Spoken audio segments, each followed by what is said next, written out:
Today we are looking at a case from the early years of the 20th century. So sit back as we go to Australia. By 1904, the city of Ballarat in the colony of Victoria had long since made its name as one of the great gold rush towns of the 19th century. Since the discovery of gold there in 1851, the population had swelled from a scattering of sheep stations into a thriving city of grand stone buildings, wide boulevards, and busy hotels. Ballarat's wealth in those early decades had been so great that it had funded some of the finest Victorian-era architecture in the colony, and the city had long taken pride in calling itself the Golden City. Though the great alluvial rushes had passed and deep reef mining had become the dominant industry by the turn of the century, Ballarat remained a prosperous and lively place. Its main streets, among them the long handsome sweep of Lydiard Street, were lined with grand hotels, banks, churches, and shops that catered to miners, tradesmen, and the young working men and women who filled the city's factories, hotels, and private households. For young working people in a city like Ballarat, life outside of working hours revolved chiefly around the hotels, where many single men found room and board, and around the private dances and socials that were held in the homes of respectable families most weekends. These gatherings offered rare opportunities for courtship, and it was considered entirely respectable for a group of young women to attend together, chaperoned only by the presence of friends and the informal watchfulness of the neighborhood. Very little is recorded of the early life of Kate Beachley, known affectionately to her friends as Kittie. What survives in the historical record begins with her life as a young domestic servant in Ballarat in 1904, a position that, like many young working women of the district, placed her in a household not her own, earning her keep through the daily labor of cleaning, cooking, and the general running of a home. She was, by the account of those who knew her, well liked among a close circle of girlfriends, several of whom would later find themselves standing as witnesses to the final hour of her life. Among the circle were two young women named Tamar Patrick and Nellie, who were with her on the night she died, and another friend, Betty Conway, who crossed paths with events that same evening without knowing what was to come. It was through the ordinary business of a small city that Kittie came to know James Ruhan, a 19-year-old yardman employed at the Grand Hotel on Lydiard Street, one of Ballarat's principal thoroughfares and one of its grandest establishments. A yardman's work involved the unglamorous daily labor of the hotel stables and outbuildings, tending horses, moving goods, and keeping the yard in order, work that kept Ruhan constantly around the hotel premises and the streets surrounding it. The two began keeping company in the manner common to young couples of the district, and for a time there's appeared to be an ordinary courtship of the kind that filled the social calendar of a small colonial city. Ruhan, however, was no stranger to trouble in matters of the heart. Earlier that same year, before his attachment to Kittie had begun, he had been keeping company with another young woman, Miss Turnbull. The relationship ended in a dispute between them, during which Ruhan, in a fit of temper, cut up her clothing. Miss Turnbull complained to the police about the incident, though it appears to have passed without serious legal consequence for Ruhan at the time. It was, nonetheless, a clear warning of a jealous and volatile disposition, one that those around him seemed not to have fully appreciated until it was too late. On the night of October 12, 1904, Kittie Beachley went out with a group of her girlfriends to a dance being held at the home of a Miss Campbell. She had not told Ruhan of her plans, and indeed it seems she had gone out that evening intending him to believe she was visiting her aunt.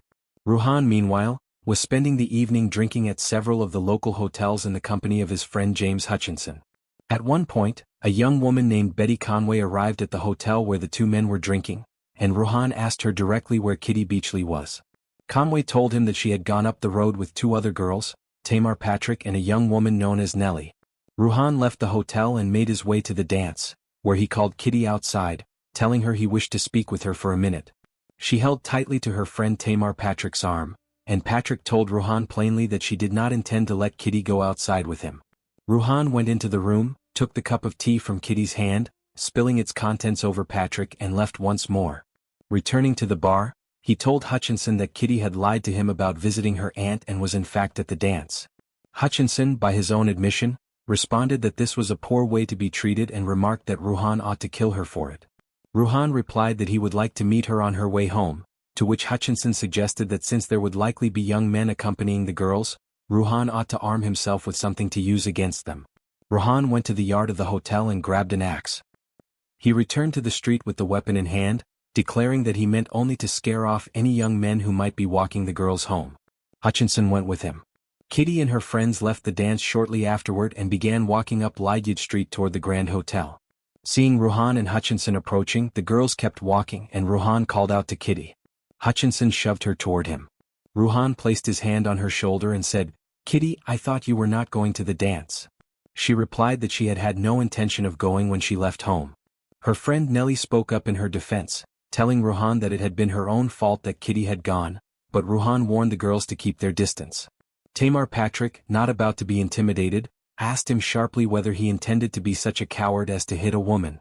Ruhan turned on the other two girls and ordered them home, threatening to do them in, if they didn't leave. Frightened, Nellie and Patrick crossed the street to the Grand Hotel, leaving Kitty alone with Ruhan and Hutchinson. Ruhan told her to come to him alone for a moment, and showed her the axe he was carrying. She started screaming. Hutchinson came forward and shoved her to the ground. Ruhan, telling her to shut up or the police would come, struck her in the head with the axe. Her friends, watching from across the street, heard the dull sound of her body hitting the sidewalk. Kittie Beachley had suffered a severe wound to the back of the head, which caused a fatal hemorrhage. Early the next morning, a local man named Arthur Ratcliffe was woken by frantic knocking at his door. Ruhan burst in and threw himself to the floor, begging Ratcliffe not to call the police, and confessing that he and another man had killed a woman. Ratcliffe's father told him flatly that the jailhouse was the best place for him, and Ruhan, after some hesitation, agreed to go. Along the way, the group ran into a police officer named Walker, to whom Ruhan confessed again, saying he was sorry he had murdered the girl and that he had struck her. Walker told him this made things look pretty bad, to which Ruhan replied that there was more to the story than just himself. Hutchinson, when questioned, denied any involvement in planning the attack, insisting that he had no idea Ruhan intended to use the axe and that both men had been very drunk at the time. News of the killing spread fast through Ballarat. A young woman cut down in the street, right in front of her own friends, by a man she had been dating, was exactly the kind of case that filled the columns of the Melbourne and provincial newspapers, and reporters descended on the city to follow every stage of the investigation. Both Ruhan and Hutchinson were taken into custody and formally charged with murder. An inquest was held into Kittie Beachley's death, at which the doctor who examined her testified that she had died from a severe head wound consistent with a blow from a heavy-bladed weapon such as an axe. It also came out during the investigation that Kittie had been roughly 3 months pregnant at the time she was killed, a detail that added yet another layer of tragedy to a case that had already shocked the district. The trial of James Ruhan and James Hutchinson opened in Ballarat in February of 1905, with the proceedings closely covered by the Melbourne press. The prosecution's case rested heavily on the eyewitness accounts of Tamar Patrick and Nellie, who described in court the confrontation on Lydiard Street exactly as they had seen it unfold, from Ruhan's approach outside the dance to the final blow struck on the sidewalk. The confessions both men had made, first to Arthur Ratcliffe and his father and later to Officer Walker, were read into the record and formed a central plank of the prosecution's case, particularly since Ruhan had, in his own words to the officer, all but admitted responsibility while trying to pin part of the blame on Hutchinson for planning the attack. Hutchinson's defense rested on the argument that whatever encouragement he might have given Ruhan in the heat of drink, he had no idea Ruhan intended to grab an axe, let alone use it, and that both men had been so drunk that evening that neither could be said to have acted with a clear, calculated purpose. The prosecution, for its part, pointed to Hutchinson's own words earlier that night, urging Ruhan to arm himself before going after the girls, as evidence that he had, at the very least, egged on the violence that followed. The defense mounted on Ruhan's behalf took a different approach. His attorney argued that Ruhan had suffered from convulsive seizures for several years, and medical witnesses were called to testify to a documented history of epilepsy. It was put to the jury that Ruhan may have been in the middle of a seizure at the exact moment he struck the fatal blow, a condition his attorney argued would have robbed him of full awareness or control of his actions, whatever the jealous rage that had driven him into the street that night in the first place. The jury found Ruhan guilty of murder, and under the law of the time he was sentenced to death. It was, however, the medical evidence concerning his history of epileptic seizures that ultimately spared him the gallows.